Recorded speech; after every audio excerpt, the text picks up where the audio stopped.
Welcome to A Moment of Bach, where we take our favorite moments from the composer's vast musical output, just a minute's worth or even a few seconds, and show you why we think they are remarkable. We are your hosts, Christian and Alex Giebert. Today we have a moment from the cantata Darzu ist erschienen der Sohn Gottes, which was suggested to us by listener Riley.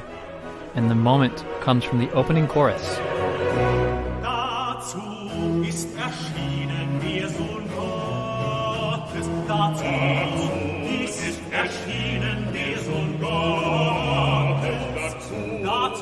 Christian, yeah, do you like Christmas music?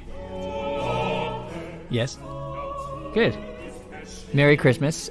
Even though it's August, this is a Christmas cantata. Yeah, I mean, it was written for the second day of Christmas. Oh, yeah. So in 1723, which was Bach's first year in Leipzig, which is where he worked as the cantor, which is basically the music director at the St. Thomas Church or Thomaskirche, which is kind of like the job that he held for the most time of his life and for which he was probably known the best. And that was in 1723, which is kind of remarkable, I guess. I mean, it's 2022 right now. This music is almost 300 years old. And even though it doesn't really remind us of any Christmas carols or tunes that we know very well today, at least in our American context, Christian, you and I don't really sing a lot of these hymns that are quoted in these chorales. What do you think, Christian, is Bach's most Christmassy sounding work? It's not this cantata, right? It might be Jesu Joy of Man's Desiring. Definitely, people associate that with Christmas. In our common culture, Jesu Joy of Man's Desiring, which is a chorale from another cantata, is associated more with Christmas, although that cantata is not necessarily a Christmas one. Right, and then I'm thinking of... But the Christmas oratorio would probably be my answer. Yeah, Christmas oratorio, or I'm thinking there's some the organ chorale prelude on In Dulce Jubilo, which is Now Sing We Now Rejoice, or Good Christian Friends Rejoice, or however you know that tune. And the Wachetauf cantata is often... It's very famous. It's not a Christmas cantata, right? But it is appropriate for Christmas, and especially the most famous part of it. Right, and the theme of that is a little similar here to our cantata that we're looking at today. In this cantata, Darzu ist erschienen, which means for this appeared, or for this reason appeared, and then we have the phrase der Sohn Gottes, which means the Son of God. So for this reason, the Son of God appeared. And the reason is that he might destroy the works of the devil. So this whole cantata, all 8 movements of it, the theme always has to do with the devil being defeated by Christ. It's a classic piece of Christian theology, which is that way back in Genesis, in one of the very first pages of the Bible, after the devil, which is manifested as a serpent, successfully tempts Adam and Eve and causes the fall of humankind, God promises that there will be retribution for the devil, that the serpent's head will be crushed by the foot of a man. And in Christian theology, that man is Jesus Christ. The Messiah. The Messiah, correct. And that's what this is all about. The first prophecy of a Messiah, right, in the Bible. Right, the first of right there in the beginning. Many. Yeah, exactly. And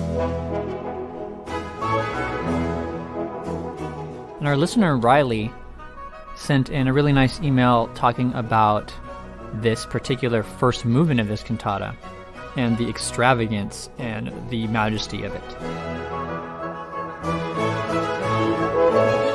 Now, at the very beginning of the choral entrance, we hear that text that I've already quoted, which means, for this reason, the Son of God appeared.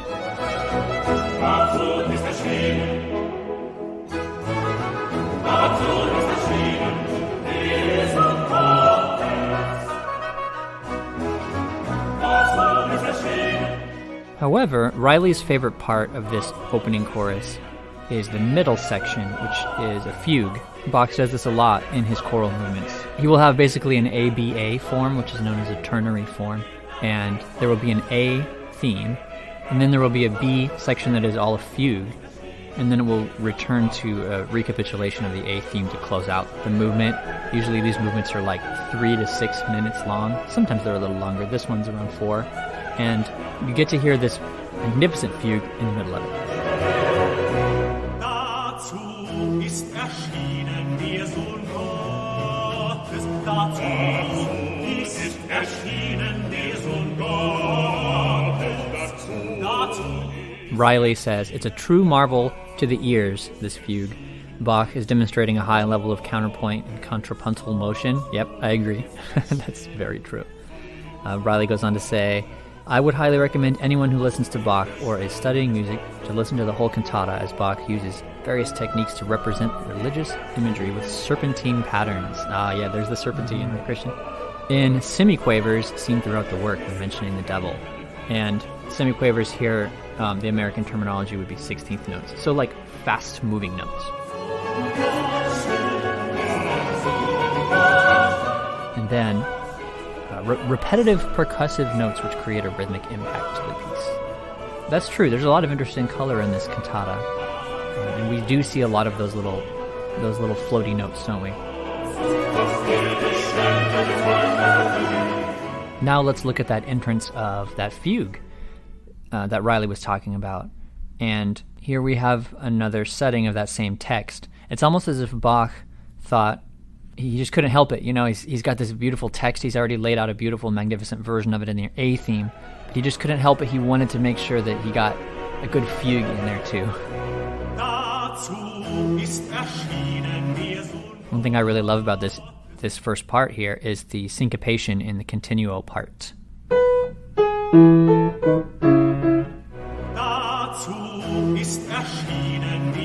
So the Darzu is in the vocal part, but then the continuo part feels like it almost stutters and finds its beat later. Or to put it another way, the entrance of that continuo part, the first bass note that we hear right after the singer starts, is off the beat. Darzu ist erschienen der Sohn Gottes. Darzu ist erschienen der Sohn Gottes. Just like a lot of these Bach fugues, it's not enough for him to just have a 4-part fugue with the 4 voice sections. The tenor first, and then the bass comes in, and then the soprano comes in, and then the alto. It's not enough for him to just have 4. Instead, he wants to bring other instruments in as well. So, after these first 4 entrances, what happens is the horns and oboes, or some of the horns and some of the oboes, and some of the strings will start to enter and double on the parts of the vocal lines.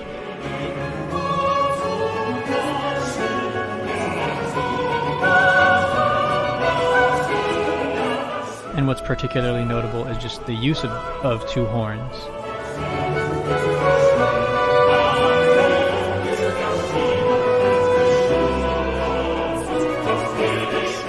If horns or trumpets were used in a cantata, you knew that the mood was supposed to be festive, because this is before the normal inclusion of those instruments in the symphony orchestra. Nowadays, really from the time of the classical period, at least 2 horns would be a standard part of the orchestra, and often there are 4 horns in a standard orchestra, and a few trumpets as well. But in Bach's time, those instruments were used for festivity.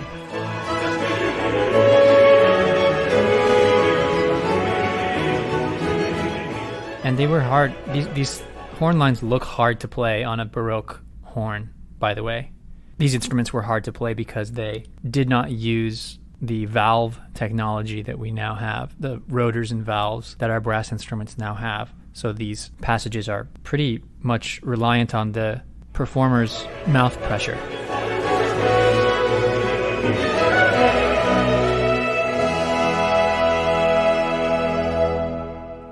Although sometimes Bach gives them very naturally horn-like things to do, like bup, bup, bup, bup, bup, bup, bup. Yeah, or like the kind of bugle call, bum, bum, bum, bum, kind of stuff that makes sense to do on a horn instrument because of the way the partials work. And Christian, you kind of explained that a bit way back in one of our early episodes on the Magnificat. So to really give you the sense of this choral movement, the feeling of that regal theme of that A theme, followed by the B theme of that fugue, and then the repetition of the A theme to close out the movement. And the way that it all ties together, I think the best thing is if we hear it all together with some commentary. So we'll give you a little play-by-play.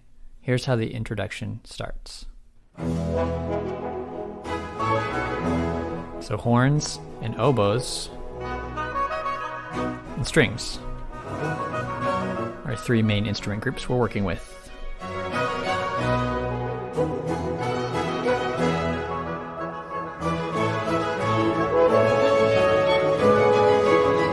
Those horns on those offbeats there.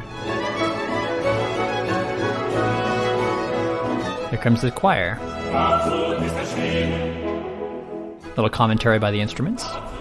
Everything's pretty segmented vertically Yeah. so far. A little break here.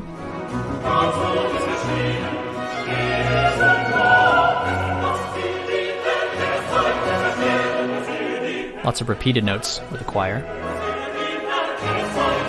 That's to imitate horns. That's to, pair with horns. Yeah.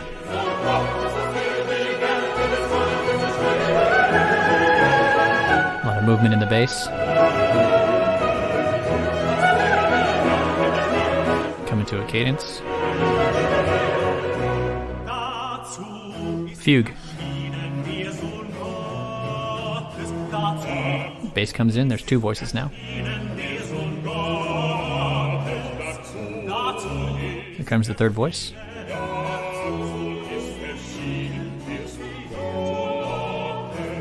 Fourth voice. Just a quartet. But now, instruments and the full choirs are coming in. And some faster notes in the horns.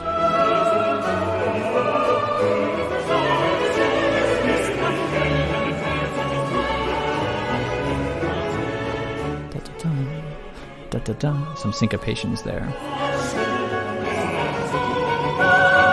A lot of movement in the bass now. There are overlapping entries of the theme here. Yeah.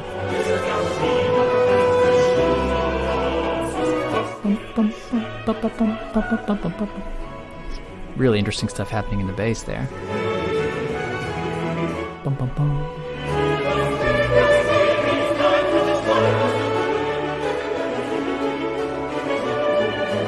Now listen to that soprano, high notes.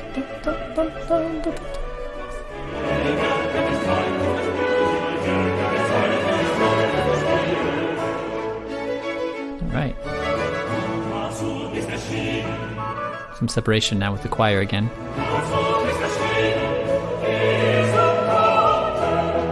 Commentary with the instruments.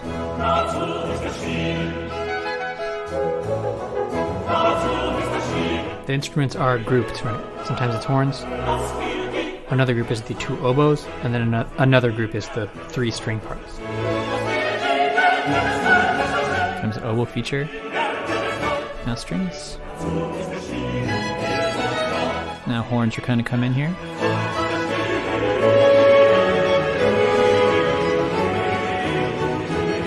Barreling to an ending here.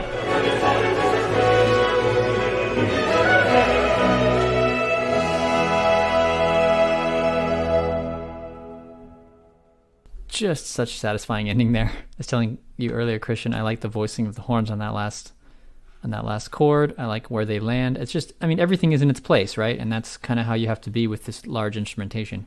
It bears repeating, even though we've mentioned this a little bit, that this orchestra was considered huge for the time. Yep. Like huge. Now it's no big deal. You would have 4 French horns, 3 trumpets, 2 or 3 trombones, a tuba, right? And that's just your brass. And then you, of course, have more than just 2 oboes. You'd have flutes and clarinets and bassoons also, plus a huge string section and percussion. And here, even though it's a lot less than that, it still would have been considered a large orchestra for the time. In the middle of the wonderfully complex counterpoint, there is the most overlapping part of all after it gets going, after some of the instruments come in. I said I think that there are overlapping entries at this point.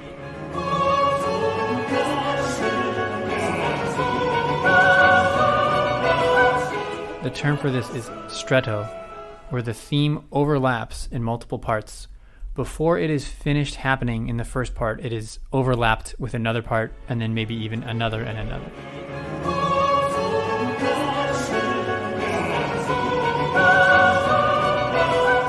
This is a lot like a canon. We talked about that musical term before, although it's not quite as strict. But Bach had to compose the theme of this fugue, knowing that some of the parts had to overlap this way, and that was probably part of its composition. He wrote it knowing it could be overlapped. I love when you get stretto in fugues. Just because I was curious, I'm looking up the original Italian and like what the word really means, and it seems to mean strict, but also has like connotations of tight or condensed or clenched together, which makes sense because instead of having these separate fugue entries that are all really easy to find because there's some time spaced out between them, these just come one right after the other on top of each other, all squished up. Yeah, it's whenever it happens, it ramps up energy. It's kind of tense when it happens. It could be, supremely smooth and beautiful like we see in the Dona Nobis Pacem fugue of the Mass in B minor. But other times like this, it ratchets up the energy. Yeah, and I think, look, listener, if you're listening to us now, you probably already like Bach, but one thing that I always try to say to people if they're like, well, why should I like classical music? Because it seems all kind of boring to me. And that is that when you get into it and you start to like understand how these structures work, it becomes exciting.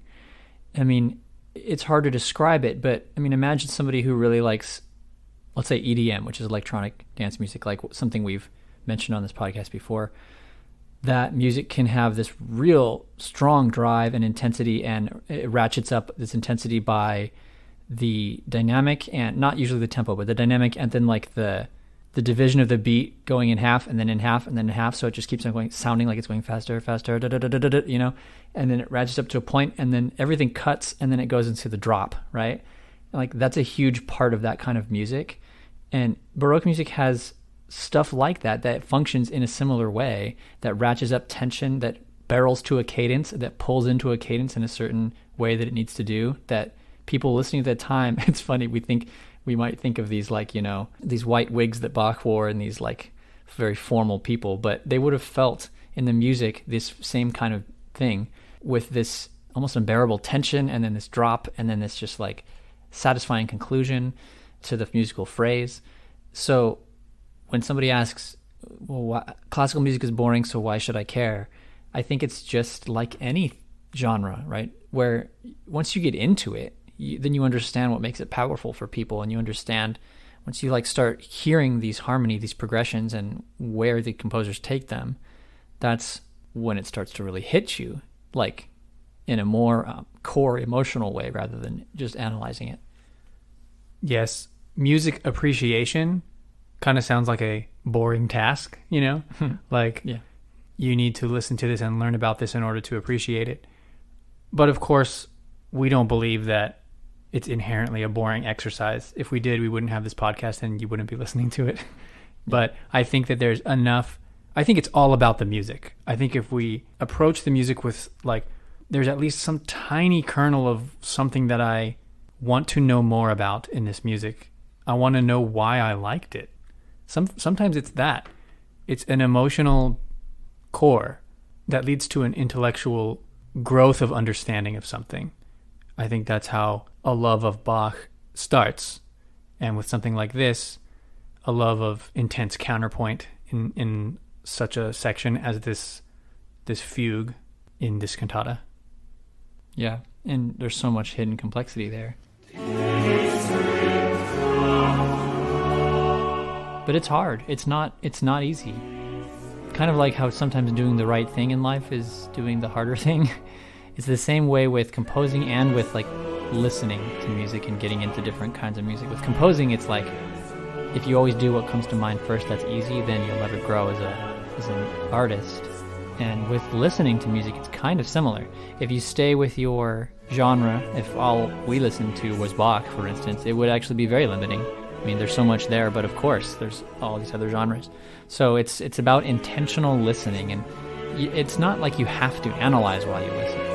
But what you do is you try out listening to all these different genres, and find the things that people are excited about and give them a try. And it's easier than ever nowadays to do that.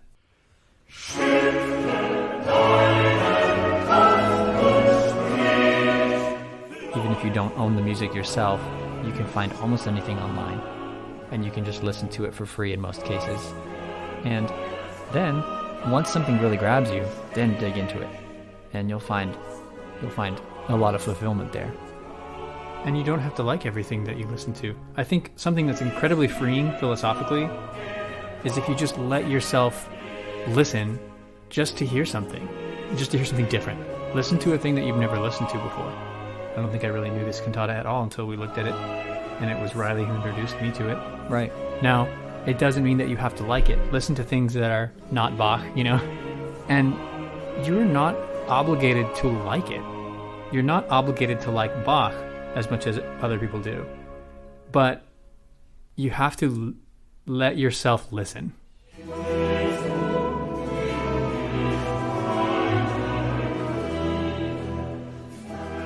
And that's a good exercise.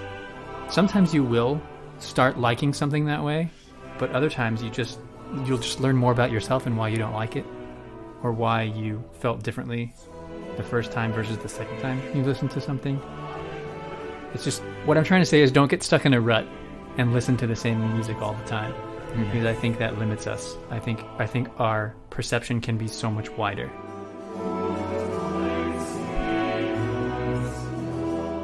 And now, here is the complex counterpoint of the Fugue from the opening chorus of this cantata.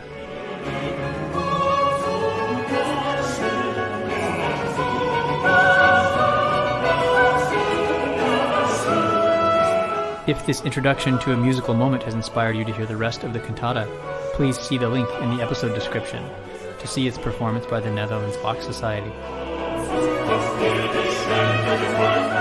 To hear our new episodes as they are released, please find us on your podcast app and hit subscribe.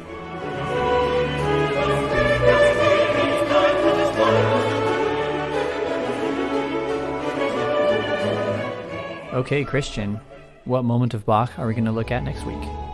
We will look at a moment from the Allemande of the French Suite No. 4 in E-flat major, BWV 815. Until next time, enjoy those moments.